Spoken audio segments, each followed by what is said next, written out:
In other words, thriving. Let's talk now about conventional approaches to stress management. If you Google stress and anxiety, it'll produce thousands of references. But before introducing you, the podcast listener, to what's new in managing anxiety, depression, frustration, and stress, it is valuable to survey the conventional approaches. There are literally thousands of self-help sites offering numerous techniques such as meditation, yoga, bodywork, therapies, etc. All of them work for some people. The following is a condensed list of stress busters of the therapists and anxiety reducers. Note that you have to experiment with what is most effective, if any, for you. They will differ with respect to how long-lasting they are. Amplify, select, and try. The list is in no particular order. Go to lunch with a friend. Read for fun, light novels, mystery, serious novels. Exercise. Don't exercise. Walk your dogs. Connect with the family. If you need to, cry.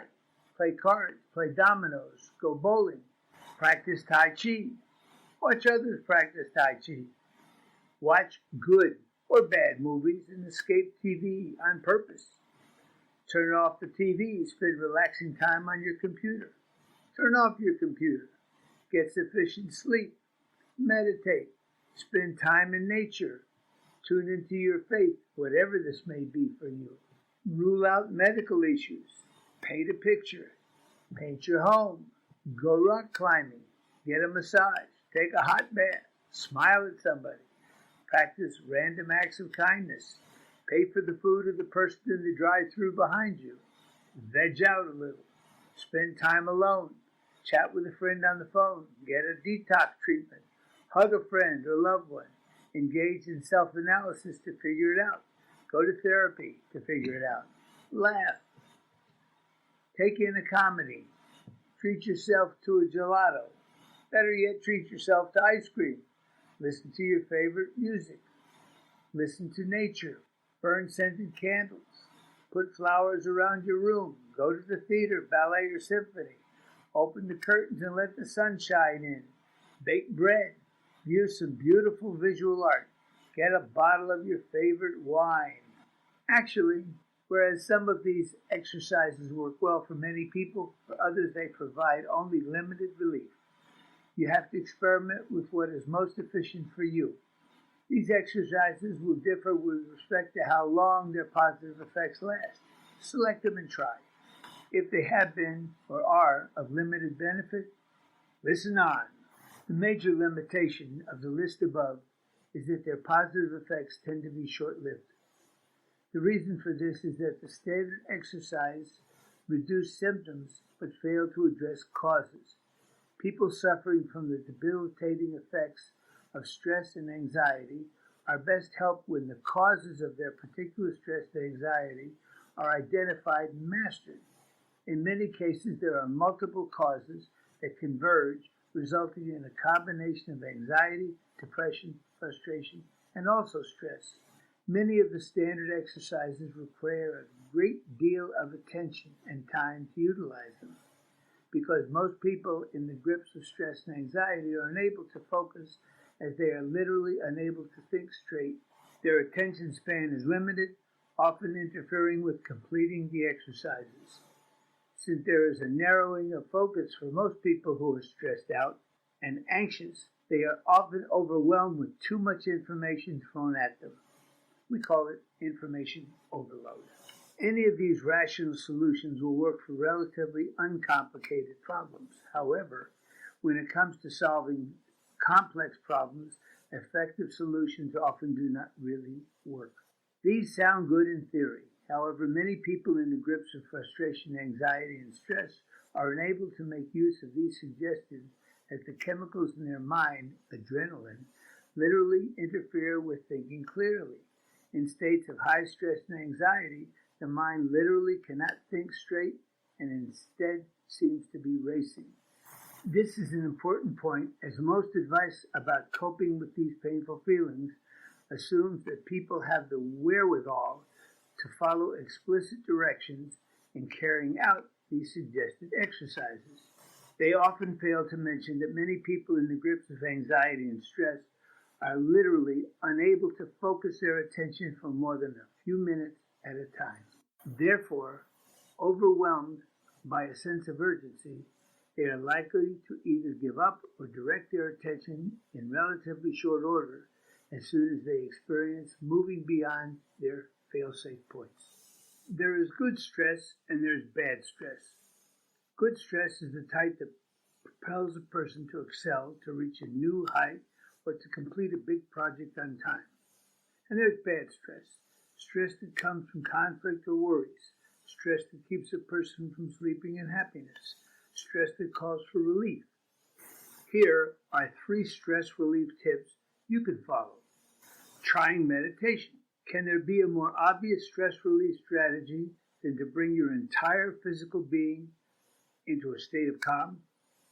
Meditation techniques often involve visualization of something calm, like a blank screen or clouds, or it can mean clarifying your mind entirely. If stress is caused by how we allow our minds to be captured by worries and fears, then replacing those worries and fears with calmer images is the obvious way to reduce stress. If relaxing to a state where even your blood vessels are almost still is the ultimate in stress relief, surely exercise, which even gets your blood pumping at breakneck speed, must be the ultimate stress demon. Not so. In fact, the bigger the muscles you exercise, the more or less stress you will bear. That's because exercise releases physical tension in the muscles. Here's another tip. Exercise in water to reduce stress even more. Why? Because you're more buoyant on water. Gravity takes a much gentler toll on your body, so the tension created in your muscles just by holding you up gets released. For the ultimate stress release, exercise in water, or meditate in water, or laugh in water. Stress is a permanent feature of our lives, but it really seems to ramp up at work. More than 2/3 of American workers report that workplace stress is a huge problem. This means we're all spending way too much time in fight or flight mode, and it's taking a toll on our bodies through weakened immune systems, high blood pressure, and heart disease. These conditions shorten our lives and lower the quality of what's left. There are lots of strategies for managing stress, but when stress blindsides us with no time to prepare, we don't need strategy. We need quick, practical steps we can take now that work fast and can be done anywhere. When stress launches its next surprise attack, try one of these. Breathe deeply, visualize mentally, relax progressively. Breathing deeply could be the single most effective way to stay calm. Everyone breathes, but a lot of us breathe the wrong way, shallow, fast, and high in the chest. This kind of breathing is restricted. It increases our anxiety, and it fuels our body's negative stress reactions. Slow, deep breathing triggers a relaxation response, calming the body and focusing the mind. It increases the amount of oxygen in our blood, raising our performance potential. Are you breathing the right way? To find out, try this. Put one hand on your chest and the other on your abdomen, just below your rib cage. Now breathe. Which hand moves? If it's the hand on your chest, you're breathing in too slow. The trick is to make the hand on your abdomen move. Inhale deeply while you slowly count to 5. Try to get your abdomen to expand instead of your chest. If you have trouble making it happen, try it lying on your back. With a little practice and patience, you'll be able to shift into a deep breathing pattern automatically. Once you learn the technique of deep breathing, you can do it anytime, in the middle of rush hour traffic, right before you handle the next irate customer, even in the middle of your big presentation. Now try visualizing mentally. There are 2 kinds of visualization techniques. The first one involves building a mental image of a place that's relaxing for you. It may be a remembered place that triggers relaxed, contented feelings, or it may be imaginary.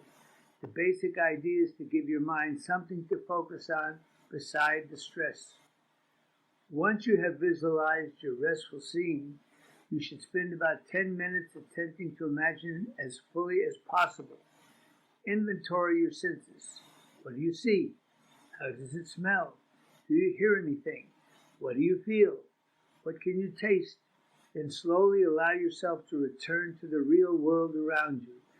Effective visualization will take lots of practice. Professional musicians and Olympic athletes practice a different form of visualization, a mental rehearsal of what's about to happen. Instead of visualizing a relaxing scene, mentally rehearse the situation that's causing you stress. Visualize the meeting you're about to walk into and rehearse what happens. Imagine yourself successfully completing the tasks that give you trouble. Visualize feeling calm and in control.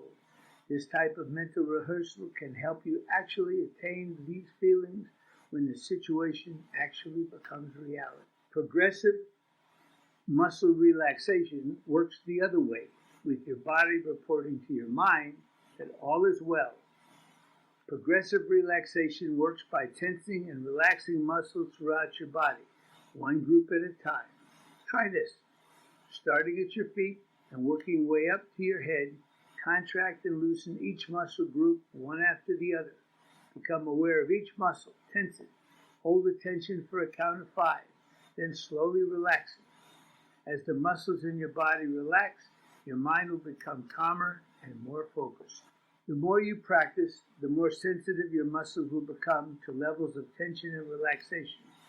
The goal is to reach the point where you can relax your body on demand without having to go through the entire cycle. If you can do that, then stress really doesn't stand a chance. Be aware of the situations that cause you negative stress. If you can see them coming sooner, it may give you extra time to breathe deeply, visualize mentally, and relax progressively. Not only will these fast and easy techniques help you in the moment of stress, using them regularly may help loosen the long-term effects of stress on your life and your health. On our next podcast, we will explain the use of our attitude shifters in actively engaging in the process which is designed to shift one's negative attitudes towards anxiety, depression, frustration, and stress to a positive attitude. You'll learn how to implement our 3-step process, how to accept, not fight, or deny your current reality, how to make a choice to change your attitude from negative to positive, and how to choose to actively participate in the exercises. We sincerely hope you will participate in trying out the suggested exercises in the hope that you will experience significant change and realize that stress management is indeed possible. Hope to see you when we broadcast our next Our Town Live podcast. Also remember, you can purchase the hardcover book, Attitude Shifting, at Amazon.com, and also sign up for the online course at ourtownlive.net/course.